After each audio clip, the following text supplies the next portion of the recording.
ایک امریکی غیر مسلم کا اعتراف۔ مجھے ایک صاحب ملے، کہنے لگے میں روزے رکھتا ہوں۔ وہ امریکن تھے۔ میں نے کہا وہ کیوں؟ تم تو غیر مسلم ہو، تم کیسے روزے رکھتے ہو؟ کہنے لگا کہ سال میں کچھ وقت انسان پر ایسا گزرنا چاہیے کہ وہ ڈائٹنگ کرے۔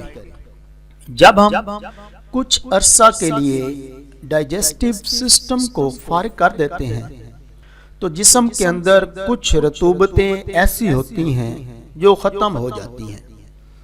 بہت سی پیچیدہ قسم کی بیماریاں ختم ہو جاتی ہیں۔ بھوکا رہنے سے ڈائجسٹو سسٹم پہلے سے زیادہ مضبوط ہو جاتا ہے اور بہتر طریقے سے کام کرنے کے قابل ہو جاتا ہے۔ میں نے اور میری بیوی نے یہ فیصلہ کیا کہ ہم ہر سال میں 1 مہینہ اس طرح روزہ رکھ کر ڈائٹنگ کیا کریں گے۔ میں نے اسے بتایا کہ یہ سنت ہے کہ مسلمان ہر مہینے ایام بیض کے 3 روزے رکھیں، بالخصوص وہ لوگ جو غیر شادی شدہ ہوں وہ زیادہ روزے رکھیں۔ یہ بھوکا رہنا انسان کے اندر ڈسپلن اور صبر و ضبط پیدا کرتا ہے۔ غیر شادی شدہ کو اس کی بات زیادہ تلقین کی گئی ہے تاکہ اس کی شہوانی قوت مناسب رہے۔ آج کے غیر مسلم اس کے اندر مادی فائدہ دیکھ کر اس کو اپنانے کی کوشش کر رہے ہیں۔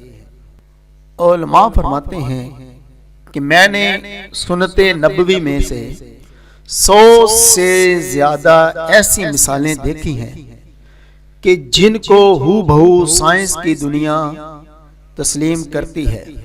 بے شک سائنس جو ریسرچ آج کر رہی ہے، اللہ تعالیٰ کے پیارے نبی حضرت محمد صلی اللہ علیہ وآلہ وسلم نے آج سے کئی 100 سال پہلے ہمیں اس بات کی نشاندہی کر دی تھی۔